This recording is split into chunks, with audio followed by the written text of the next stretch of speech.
Señor les bendiga a todos en esta mañana. Qué bueno verlos a todos. Me alegro de verlos mucho. Sean bienvenidos a Crosspoint en español. ¿Estamos listos para recibir la palabra de Dios en el día de hoy? Muy bien. Pues vamos a buscar nuestras Biblias en el libro de Amós. Vamos a estar haciendo un resumen del libro de Amós. El nombre de esta serie de sermones, 12, se refiere a los libros de los 12 profetas conocidos como los profetas menores en el Antiguo Testamento. Algo que yo tengo en común con la mayoría de ustedes, yo creo que las únicas excepciones son papá y mamá. Algo que yo tengo en común con la mayoría de ustedes es que siento la misma falta de familiaridad con esta sección de la Biblia, si vamos a ser sinceros.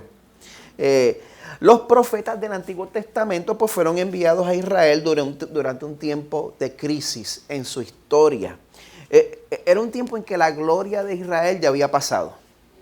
Era algo del pasado, como que habían perdido el brillito que tenían. Y es como cuando uno entra a un centro comercial, cuando uno entra a un mall y uno entra a una tienda que antes era popular y se llenaba de gente. Y ahora usted entra a esa tienda y usted dice, esta tienda no le queda más de un año antes que la cierren. Pues mi suegra tiene una palabra para eso. Dice que la palabra es lloradito. Cuando uno entra a una tienda y dice, esto aquí está medio lloradito. Pues el reino de Israel estaba medio lloradito para este tiempo. Había declinado hasta el punto de dividirse entre dos reinos, el reino del norte y el reino del sur. Pues ese declive político era consecuencia de ellos haberse apartado de Dios. Pero en vez de volverse a Dios con un corazón contrito, deciden hacer alianzas con las naciones paganas que los rodean, lo cual los lleva a adorar a sus mismos dioses paganos. Por eso, pues, entre los profetas enviados por Dios para exhortar al pueblo a arrepentirse, se encontraba Amós. Pero algo en particular que le hacía el trabajo difícil a Amós es que a él le tocó predicarle a un pueblo que estaba particularmente endurecido. ¿Por qué? Bueno, porque estaban bien, porque ellos estaban pasando una temporada relativamente pacífica y próspera. Y cuando la estamos pasando bien, pues no nos interesa que nadie venga a guardarnos la fiesta. ¿Eso no es? Pues el principio del libro nos deja saber de dónde era Amós y nos deja saber el tiempo en que él ejerció como profeta. Dice Amós 1:1. Palabras de Amós, que fue uno de los pastores, no un pastor de iglesia, literalmente un pastor de ovejas. Uno de los pastores de Tecoa, de lo que vio en visión acerca de Israel en días de Usías.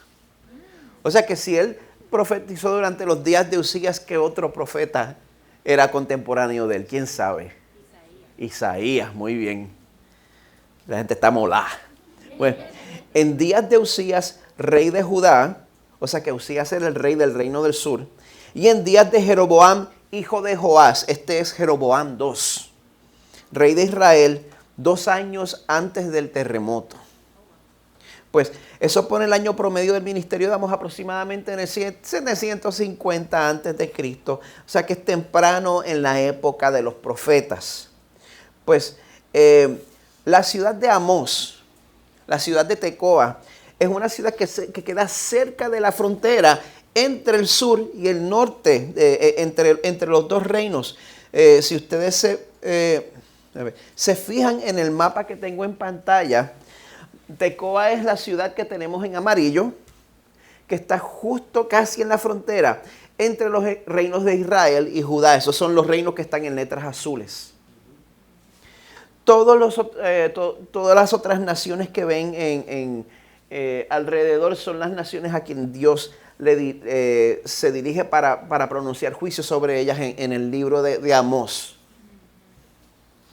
Pues, ¿qué sucede? Jeroboam II, el rey de entonces para Israel, era un rey popular porque les estaba yendo bien. A nadie le amargó un dulce. Pues, ¿qué sucede?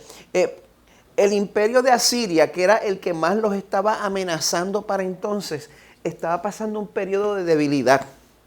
Y por eso, como se habían debilitado militarmente en esas décadas, eso resulta pues en paz y prosperidad económica. Pero el problema de esa paz y de esa prosperidad económica es que trajo una decadencia moral en medio de Israel. Porque aparte de la idolatría que estaban practicando, que era lo que más Dios odiaba, aparte de todo eso, gran parte de la riqueza que tenían se había acumulado a expensas de los pobres. Estaban reconstruyendo su nación en las espaldas de los desventajados. Ellos habían abandonado la ley de Moisés. La ley de Moisés proveía algo para la gente que caía en deuda.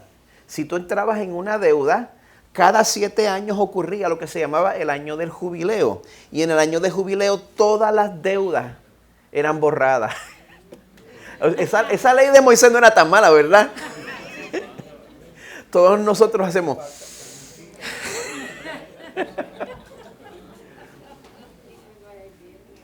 Pues, ¿qué sucede?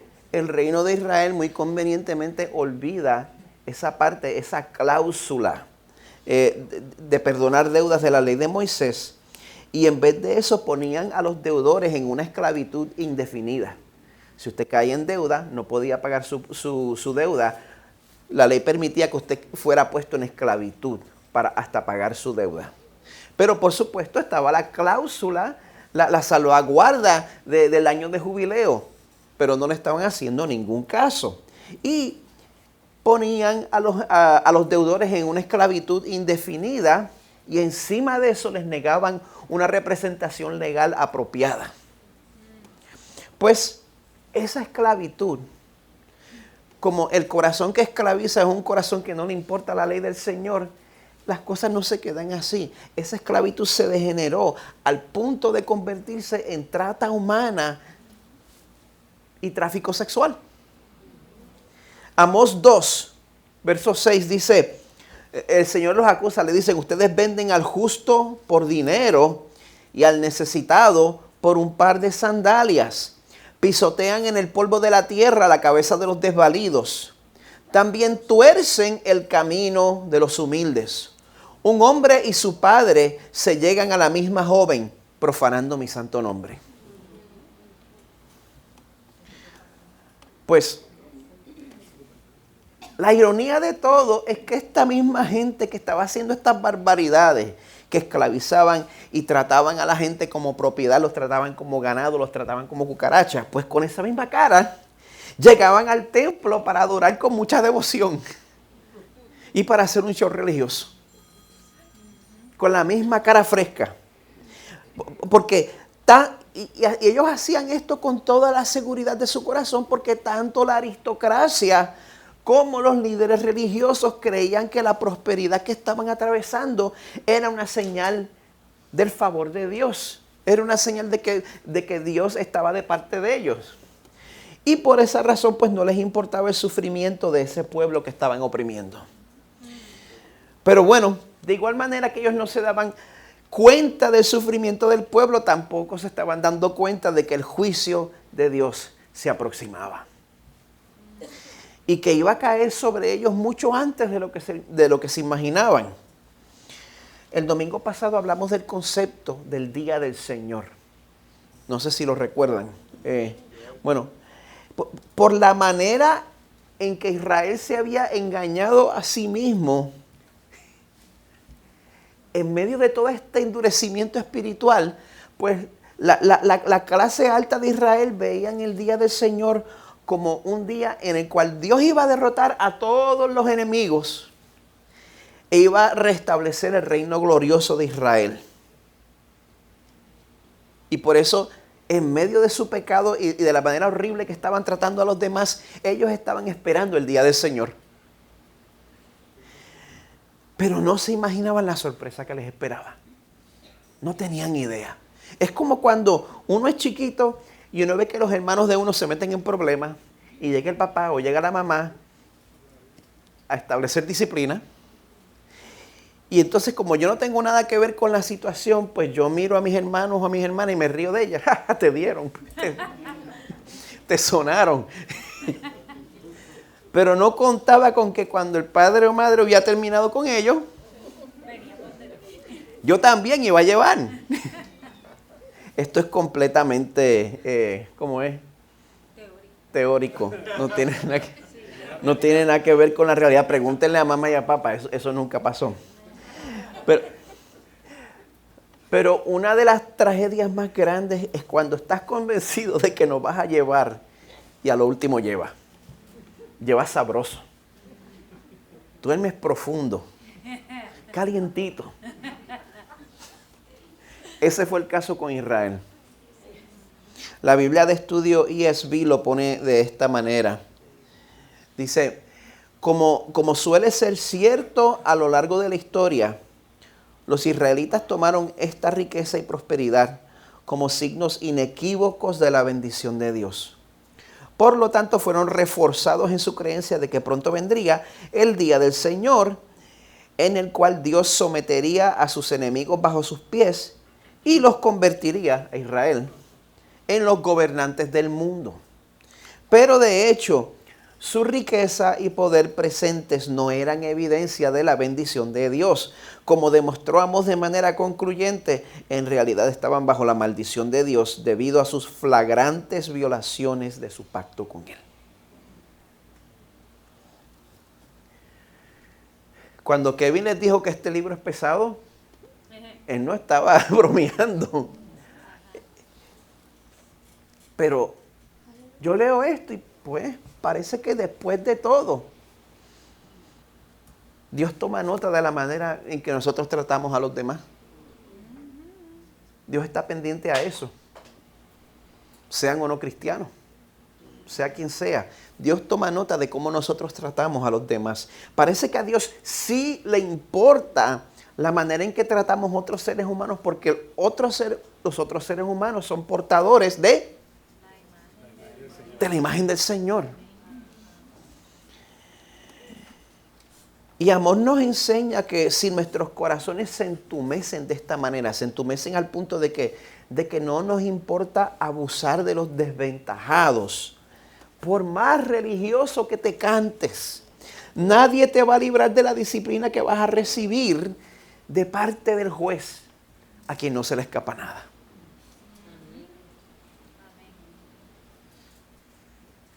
Por más cristiano que te cante. Bueno, ahora les quiero pedir que busquen en sus Biblias. Ya tendrán el libro de Amós. Vamos a Amós 5. Quiero leer de Amós 5 del 18 al 24. Amós 5, 18, 24. Aunque vamos a dedicar nuestro tiempo a resumirlo de la mejor manera posible, pues el libro de Amós. Pues quisiera que pausáramos para leer esta porción juntos. Estoy leyendo de la Nueva Biblia de las Américas, Amós capítulo 5, versos 18 al 24. Así los invito. Vamos a estar de pie. De vez en cuando es bueno que recordemos que esta es la palabra del Señor y debemos recordar la reverencia que le debemos. ¿Mm? Amós 5, 18 al 24. Ay de los que ansían el día del Señor. ¿De qué les servirá el día del Señor? Será tinieblas y no luz. Como cuando uno huye de un león y se encuentra con un oso. O va a casa, apoya la mano en la pared y lo muerde una culebra. No será tinieblas el día del Señor y no luz, oscuridad y no resplandor. Aborrezco, desprecio sus fiestas. Tampoco me agradan sus asambleas solemnes. Aunque ustedes me ofrezcan holocaustos y sus ofrendas de grano, no los aceptaré, ni miraré a las ofrendas de paz de sus animales cebados. Aparten de mí el ruido de sus cánticos, pues no escucharé ni siquiera la música de sus arpas. Pero corra el juicio como las aguas y la justicia como una corriente inagotable.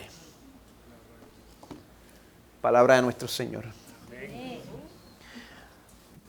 Padre amado, ¿cómo es posible que nosotros podamos llegar a ese punto? ¿Cómo es posible que personas se puedan engañar a sí mismas de esa manera? Hasta el punto en que después de oprimir y ultrajar a su prójimo, llegan ante tu presencia dándose golpes de pecho. ¿Cómo es posible eso, Señor? ¿Soy yo capaz de eso, Señor?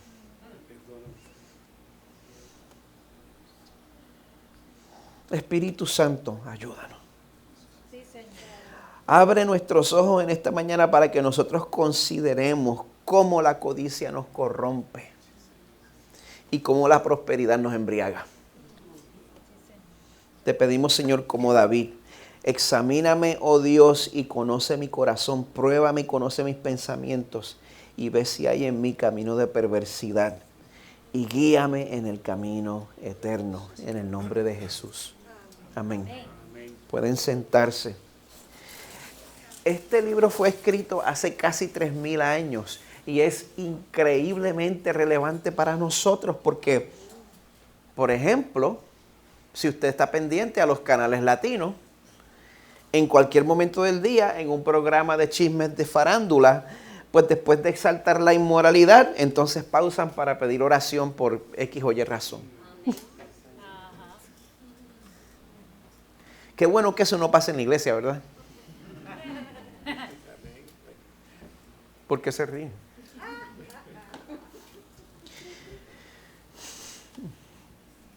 Ojalá fuera chiste. Yo he visto personas que han hecho profesión de fe, que hacen daño a otros y sin pensarlo dos veces, después están en la iglesia dando un show de piedad y de moralidad. Puede que nosotros engañemos a muchas personas con este tipo de vida, pero el libro de Amós nos enseña que la religiosidad externa no engaña a Dios. Porque Él conoce el corazón y su juicio también va a caer sobre los que tengan una relación superficial con Él. Así que la invitación de hoy es sencilla, busquemos a Dios de corazón. Porque para buscar a Dios de corazón vamos a tener que examinarnos a nosotros mismos. Para buscar a Dios de corazón vamos a tener que evaluar nuestros corazones. Vamos a tener que ser sinceros con nosotros mismos. Identificar el pecado que el Espíritu identifique y llamarlo por nombre. Sin pasarle la manita. Bueno, el libro de Amós es complejo. Pero esta mañana lo voy a dividir en 3 partes. 3 partes que para nada son iguales. Vamos a empezar con la primera parte. Amós habla sobre una condena que ha sido decretada sobre las naciones paganas. Pero esa condena viene con un giro inesperado. En los 2 libros que hemos cubierto hasta ahora, Oseas, Joel, pues vemos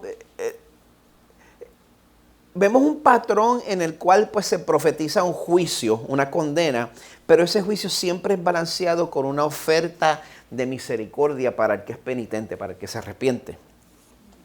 Pero como dijo Kevin, algo que distingue al libro de Amós es que un buen 95% del contenido de este libro es acusar, juzgar y llamar al arrepentimiento. Y no es hasta que llegamos a los últimos 4 versos del último capítulo que encontramos esa oferta de misericordia. Así que, si usted vino esta mañana para recibir afirmación, quiero que sepan que este libro es pesadito. No se los puedo endulzar más. ¿Se aventuran? Amén. 3 de ustedes. Muy bien. Está bien, yo cuento con ustedes 3. Pues, bueno, el tono del profeta Amós es pesado, es sombrío, pero nosotros debemos saber, nosotros que tanto meditamos en la cruz y en el sacrificio de Jesús por nosotros debemos que saber que Dios envió a su Hijo a tomar nuestro lugar en la cruz. ¿Sabe por qué? Porque Él toma el pecado muy en serio. Amén. Dios aborrece el pecado que yo amamanto. Dios aborrece el pecado que usted amamanta. ¿Sabe por qué? Porque Él puede ver lo destructivo que es el pecado para nosotros a la larga. Y como dice pues el sabio Tim Keller, mientras más amamos a alguien, más odiamos lo que es destructivo para ellos. Mientras más amamos a alguien, más odiamos lo que es destructivo para ellos. Y por eso Dios odia el pecado que nosotros tanto amamantamos. Por esa razón, el Dios del libro de Amós no es un Dios amaestrado, no es el Diosito. En el capítulo 1, verso 2 nos dice que a causa de este pecado, el Señor ruge desde Sión. Estoy en el capítulo 1, verso 2. El Señor ruge desde Sión y desde Jerusalén da su voz. Pues entonces en ese punto Amós procede a decretar el juicio de Dios y usa una fórmula poética de la poesía hebrea. Dice, por 3 transgresiones y por 4 no voy a revocar su castigo. Y ese es el prólogo para cada juicio que pronuncia. Amós pronuncia eso sobre las naciones paganas alrededor de Israel que ven en el mapa. Son las mismas naciones, habla de Tiro, Gaza, Judá, Moab, Edom, Damasco. No es que yo me lo sepa de memoria, es que lo puedo ver ahí al frente. Explica los pecados particulares que se habían pues ganado, merecido ese castigo. Pues imagínense, el Señor está denunciando a las naciones paganas alrededor de Israel. Y un israelita bien patriota está viendo eso y está pensando, pues claro que Dios los va a castigar. Chorro pagano. No adoran al Dios verdadero como yo. Pues no se pierda esto. Para el judío, el número 7 es especial. Porque simboliza la perfección. Y después que Dios forma un perímetro de juicio con esas 6 naciones paganas, en el capítulo 2, verso 4, Dios reserva el 7º oráculo de juicio para la nación que quedaba en el medio. Su pueblo, el pueblo de Israel. Así dice el Señor, por 3 transgresiones de Judá y por 4 no revocaré su castigo. Ellos se habían ganado ese castigo por la injusticia y por la inmoralidad que estaban cometiendo en contra de sus compatriotas. Como les dije, ponían a sus deudores en esclavitud, les negaban representación sexual y hasta los explotaban sexualmente. Esto provocaba la ira de Dios, porque Él los había liberado a ellos de la esclavitud, de la opresión de sus enemigos. Capítulo 2, versos 9 y 10. Yo mismo destruí a los amorreos delante de ellos. Ellos no eran como yo, que mido 5'7", con los tacos puestos. Dice, cuya altura era como la altura de los cedros, y era fuerte como las encinas. Destruí su fruto arriba y su raíz abajo.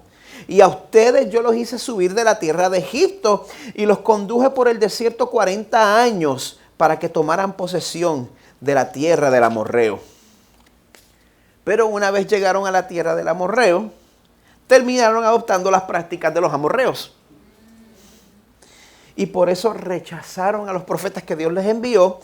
Y por eso pues Dios pronuncia un juicio tan severo y tan minucioso sobre ellos que termina diciéndoles en el capítulo 2, verso 16. Aún el más intrépido entre los valientes huirá desnudo aquel día, dice el Señor. Canta la positividad de este libro. Y si usted cree que está pesadito, si cree que el tono está sombrío, prepárese porque este es el principio en este libro.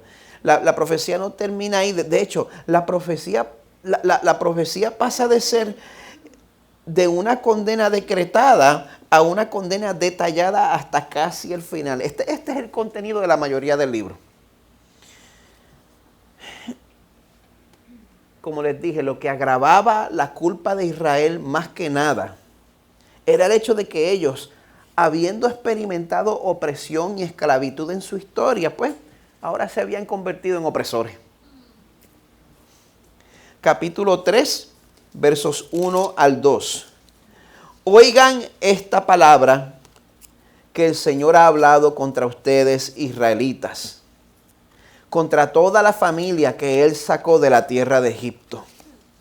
Solo a ustedes he escogido de todas las familias de la tierra. Por eso los castigaré por todas sus iniquidades. Privilegios especiales traen responsabilidades especiales. Y el pecado especial se lleva un castigo especial.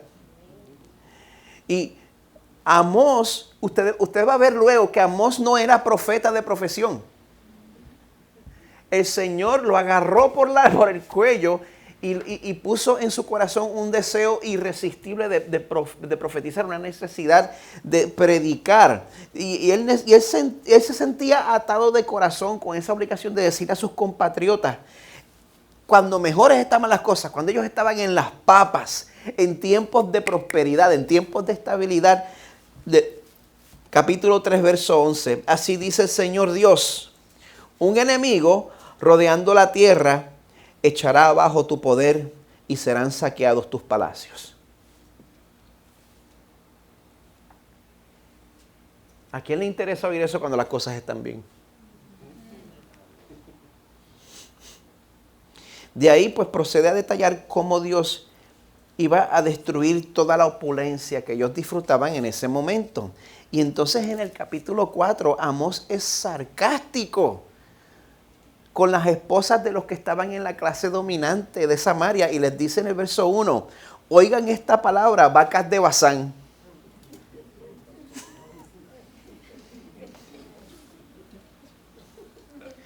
Ustedes que están en el monte de Samaria, que oprimen a los pobres, quebrantan a los menesterosos y dicen a sus maridos, traigan ahora para que bebamos. El Señor Dios ha jurado por su santidad. Vendrán días sobre ustedes en que las llevarán con garfios y a su remanente con anzuelos. Saldrán por las brechas una tras otra y serán expulsadas al Armón, declara el Señor. Traté de averiguar, pero este Armón es desconocido. Se desconoce el significado de este lugar. Pero el problema no era solo la vida desenfrenada que llevaban ellas en Samaria, porque de ahí pasamos a una sección donde Dios declara juicio sobre las personas que viven esquizofrénicamente. Ese mismo estilo de vida que vemos hoy en día, en el cual la semana es para vivir como nos da la gana y los domingos son para cantar levanto mis manos, como si nada hubiera pasado. Santo Dios. Amós continúa su sarcasmo, le dice, está básicamente diciendo a Israel, no, sigue así. Goza, disfruta, aprovéchate. Pero concluye el capítulo declarando que como Israel rehúsa volverse a su Dios, dicen los versos 12 y 13 del capítulo 4, por tanto así haré contigo, Israel, y porque te he de hacer esto, prepárate para encontrarte con tu Dios, oh Israel. Pues el que forma los montes, crea el viento y declara al hombre cuáles son sus pensamientos. El que del alba hace tinieblas y camina sobre las alturas de la tierra, el Señor, Dios de los ejércitos, es su nombre. Y Él sigue siendo este Dios hoy en día. Amén. Muchas veces nos gusta diferenciar entre el Dios del Antiguo Testamento y el Nuevo Testamento. Es el mismo inmutable. Amén. El mismo ayer, hoy y siempre. Pues en el capítulo 5 continúa la exhortación a Israel a arrepentirse. Porque si usted se opone, como hemos visto hasta ahora, al creador del universo, pues ¿quién va a ganar esa lucha? Dice capítulo 5, empezando en el verso 6. Busquen al Señor y vivirán. Busquen al Señor y vivirán. No sea que Él les caiga como fuego o casa de José y consuma a Betel sin que haya quien lo apague. Consuma a los que convierten el juicio en ajenjo y echan por tierra la justicia. El que hizo las Pléyades y el Orión, cambia las densas tinieblas en aurora y hace oscurecer el día en noche. El que llama a las aguas del mar y las derrama sobre la superficie de la tierra. El Señor es su nombre. Yo no sé si se dan cuenta del patrón que está emergiendo en este libro. Algo que no se nos debe pasar es el hecho de que Dios considera que esa vida doble, esa vida esquizofrénica, donde la gente se esconde detrás de un disfraz de religiosidad y después pecan en contra de sus hermanos. Aparte de que es pecado, Dios considera este estilo de vida una profanación de su santo nombre. Una infracción en contra de la santidad del Señor. Cuando vivimos de esa manera, nos estamos queriendo burlar del que es santo, santo, santo. Y cuando nosotros nos comportamos así, nuestra devoción religiosa se convierte en algo que es repelente para el Señor. Usted llega, levanta sus manos y dice, levanto mis manos, pero su voz es repelente para el Señor.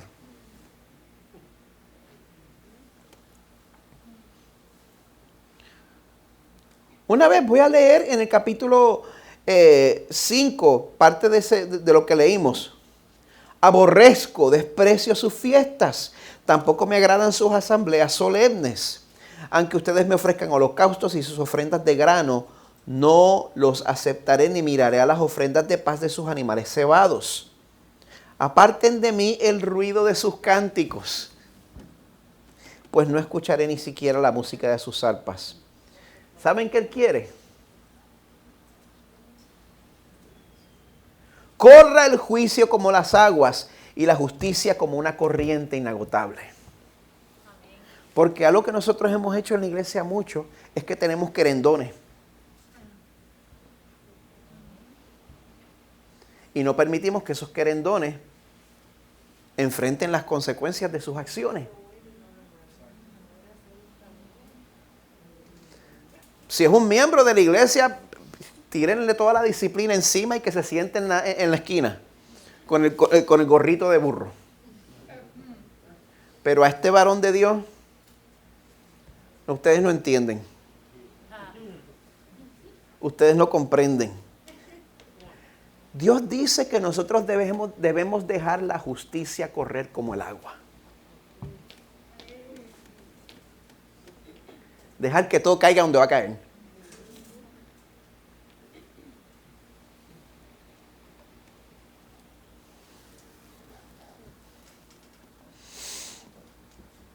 En el capítulo 6, entonces Amós profetiza en contra de los que viven en comodidad a costa de la gente que oprimen. Y les dice que no se recuesten de ese sentido de seguridad. Porque como dice en el capítulo 6, versículo 14, voy a levantar contra ustedes, oh casa de Israel, declara el Señor Dios de los ejércitos, una nación que los afligirá desde la entrada de Hamat hasta el arroyo del Arabá. Esto está cayendo en los oídos de personas que están disfrutando de estabilidad, de prosperidad. Los van a conquistar militarmente, pero ¿de dónde van a salir si todo está bien? Bueno, entonces en el capítulo 7, Amós empieza a detallar las visiones específicas de juicio de Israel. Habla una vez más sobre una plaga de langostas y también sobre un fuego que iba a consumir su campo. Y en ese momento se interrumpe la profecía. ¿Por qué? Porque un líder religioso local, el sacerdote del rey Jeroboam, quiso callarle la boca a Amós. ¿Ustedes sabían ese bochinche? ¿Sabían ese chisme? No. Yo me di cuenta a través de esto que en estos libros hay 3 categorías diferentes. Está la aristocracia, la que es la clase dominante, están los líderes religiosos y están los profetas. Y de esas 3 clases, solo una estaba siguiendo la voz del Señor.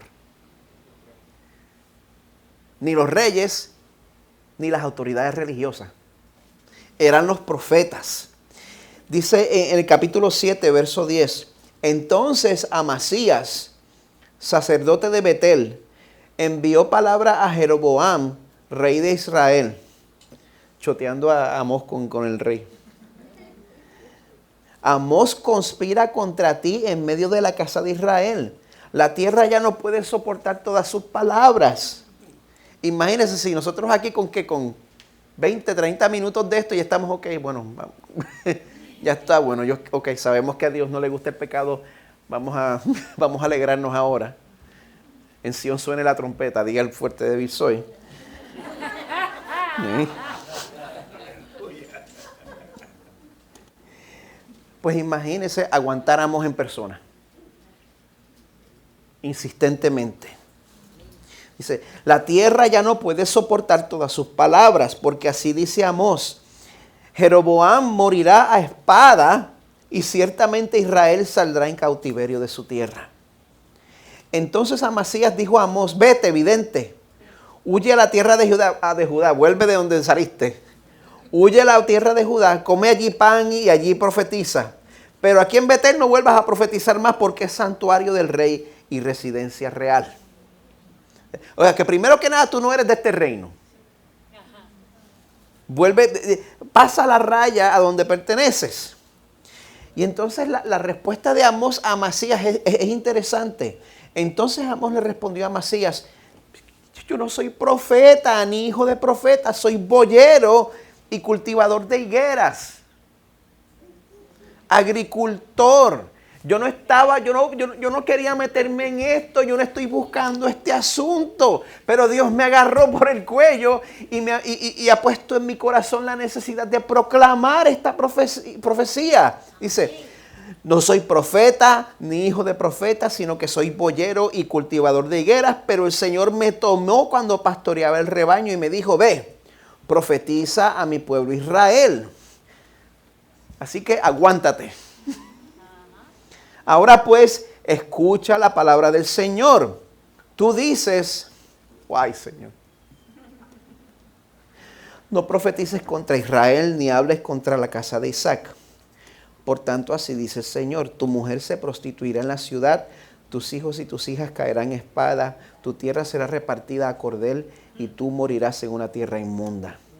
Además, Israel ciertamente saldrá de su tierra en cautiverio.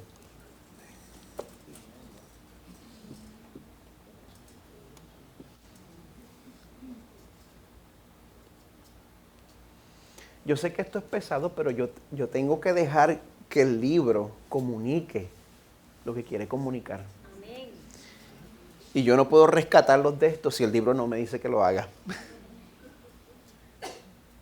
Vamos a sentirlo un ratito más. Porque si ustedes si ustedes lo están sintiendo, yo soy primero en fila.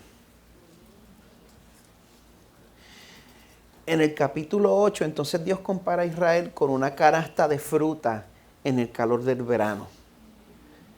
Está tan lista para su juicio. Está tan madura que está casi podrida. Está en el punto en el que el guineo saca los puntitos, pero si tú esperas a mañana va a estar prieto. Pues así estaba Israel. Y así de listo estaba el juicio de Dios en contra de ellos. Capítulo 8, verso 4. Oigan esto, los que pisotean a los menesterosos y quieren exterminar a los pobres de la tierra. Porque si usted se pregunta, ¿por qué la profecía en contra del sacerdote tenía que ser tan severa? Porque no estaba protegiendo al rey. Él lo que estaba protegiendo era un status quo de comodidad, de prosperidad, a cuestas de los pobres.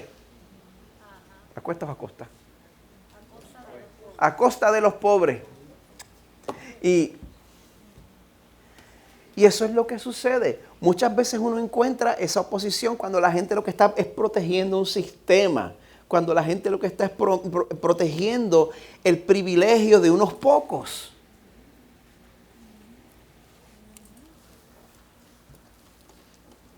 Verso 7. El Señor ha jurado por el orgullo de Jacob. quiere decir eso?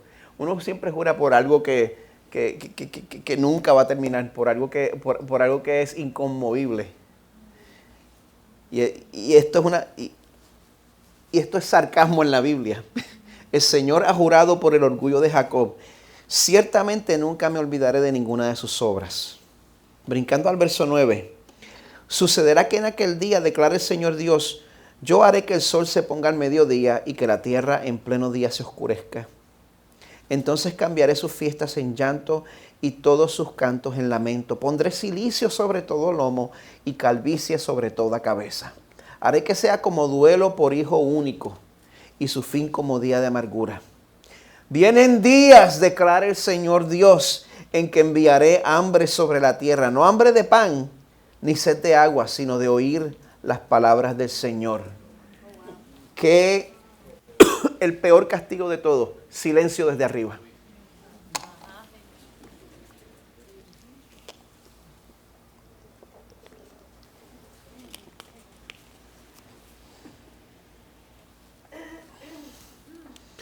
Pues entonces llegamos al último capítulo.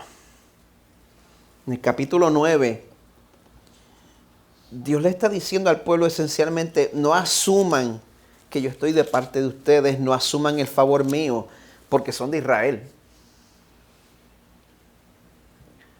¿Cómo conocemos los puertorriqueños a Puerto Rico? Como la isla del Cordero. Es una de las... Estará del Encanto y la del Cordero. ¡Wow! Hace tiempo que yo salí de Puerto Rico. O fue que me crié en la iglesia, pero el escudo sigue teniendo un cordero sobre la Biblia. Se llamará Juan en latín.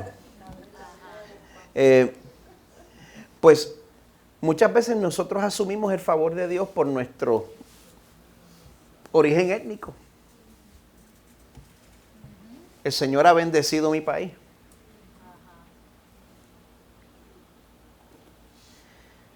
Si tú vives de manera que no te importa lo que el Señor dice en su palabra y no te importa pasarle por encima a tu hermano, a la hora del juicio, el Señor nos va a considerar como cualquier otro país pagano. Si ustedes se comportan como paganos, van a pagar como paganos. Pues es entonces que llegamos al final del libro, donde esta condena tan pesada y tan severa se pronuncia sobre el reino del norte. Pero esta condena entonces es detenida para con el reino del sur. 9 verso 11. En aquel día levantaré el tabernáculo caído de David, repararé sus brechas, levantaré sus ruinas y lo reedificaré como en el tiempo pasado, para que tomen posesión del remanente de Edom y de todas las naciones donde se invoca mi nombre. Declara el Señor que hace esto. Y mire, Dios muestra misericordia. Si nosotros estamos aquí es por eso. Amén. Gracias. Dios muestra misericordia. Siempre lo debemos notar, siempre nos debemos regocijar. Eso debe ser lo que informa nuestra relación con Dios más que nada, la misericordia de Él para con nosotros. Sin embargo, no se nos puede pasar el peso temático de este libro. Déjelo que lo haga sentir de la manera que lo hace sentir. No suavice a Dios. Las transgresiones de Israel eran inhumanas.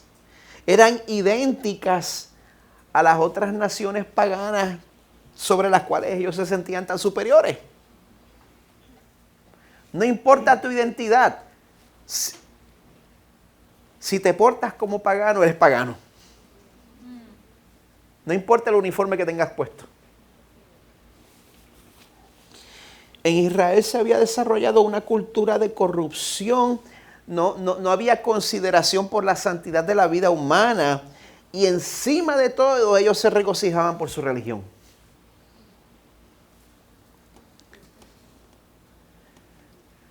Hora de preguntarse: Señor, ese soy yo. Esto quiere decir que se lo debe preguntar usted. No piense en el de al lado, no piense en esa persona en su casa.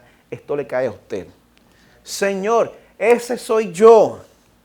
Me estoy comportando como el Israel del tiempo de Amós. Señor, muéstrame, como estaba diciendo Kevin, Señor, muéstrame cómo estoy entumeciendo mi conciencia, cómo estoy tolerando pecados cada vez peores en contra de mis hermanos y en contra de tu santidad. Si usted le pide eso al Señor, el Señor va a responder su petición. Amén. Señor, ¿qué estoy haciendo? Estoy buscando calmar mi conciencia a través de participar en ceremonias religiosas. O veo que en verdad tú me estás cambiando de adentro para afuera.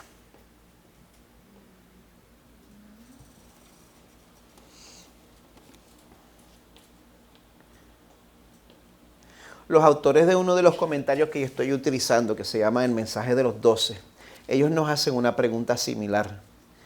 Aunque el pueblo de hoy, de Dios de hoy, no esté celebrando fiestas ni asambleas sagradas de la misma variedad que las que se practicaban en los días de Amós, uno se pregunta, ¿cuál es la actitud de Dios hacia nuestros servicios de celebración como el que estamos teniendo ahora mismo? ¿Hay alguna razón por la que Dios pueda decir aborrezco, desprecio sus servicios dominicales? O aparten de mí el ruido de sus cánticos. ¿Hay alguna razón por la cual Dios pueda decir eso de nuestro servicio de celebración en esta mañana? Como les dije al principio, el llamado de Dios para nosotros es sencillo. Busquemos a Dios de corazón. Para buscar a Dios de corazón vamos a tener que evaluar nuestros corazones y vamos a tener que ser sinceros con nosotros mismos. Y eso nos va a llevar a considerar en qué área nosotros necesitamos arrepentirnos. Porque el principio de nuestra vida de cristianos está marcado por el arrepentimiento, pero el arrepentimiento también marca la vida del cristiano hasta su muerte. Amén. Y si nosotros venimos ante el Señor con corazones arrepentidos, Él nos hace una promesa. Voy a citar a otro profeta, el profeta Isaías, uno de los mayores. Isaías 55, busquen al Señor mientras puede ser hallado. Llámenlo en tanto que está cerca. Abandone el impío su camino y el hombre malvado sus pensamientos. Y vuelva hacia el Señor, que tendrá de él compasión. Al Dios nuestro que será amplio en perdonar. Amén. Si usted está viendo eso, el Señor le está dando una oportunidad. El equipo de adoración puede pasar.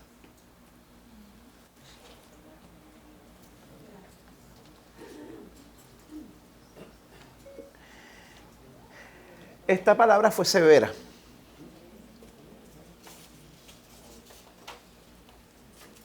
Pero Dios no da tregua. Ni en el Nuevo Testamento, donde esperamos encontrar al Jesús hippie. No. Él no da tregua en el Nuevo Testamento. Romanos 2, versos 2 al 4. Sabemos que el juicio de Dios justamente cae sobre los que practican tales cosas. ¿Piensas esto? Esto es dirigido a los que viven esquizofrénicamente. ¿Piensas esto, oh hombre, tú que condenas a los que practican tales cosas y haces lo mismo, que escaparás del juicio de Dios? ¿O tienes en poco las riquezas de su bondad y la tolerancia y paciencia, ignorando que la bondad de Dios te guía al arrepentimiento?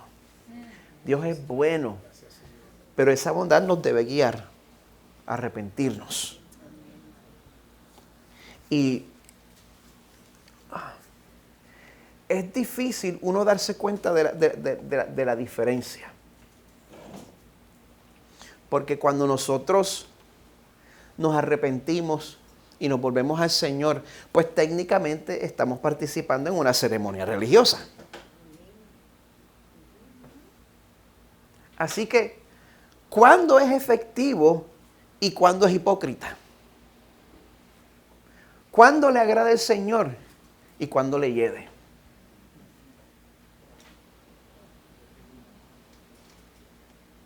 ¿Cómo saber la diferencia? Yo creo que la diferencia está en cuando nosotros participamos en ceremonias religiosas para calmar nuestra conciencia. Pero en verdad no estamos tratando con los pecados que tenemos de raíz.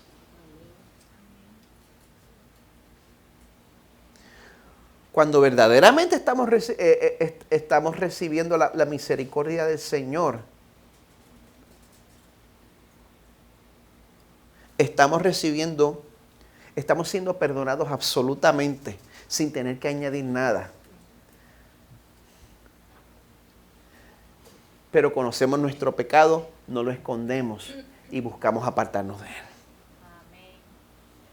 Así que yo les exhorto a que consideren la bondad del Dios que aún en medio de impartir juicio, todavía muestra misericordia a su pueblo.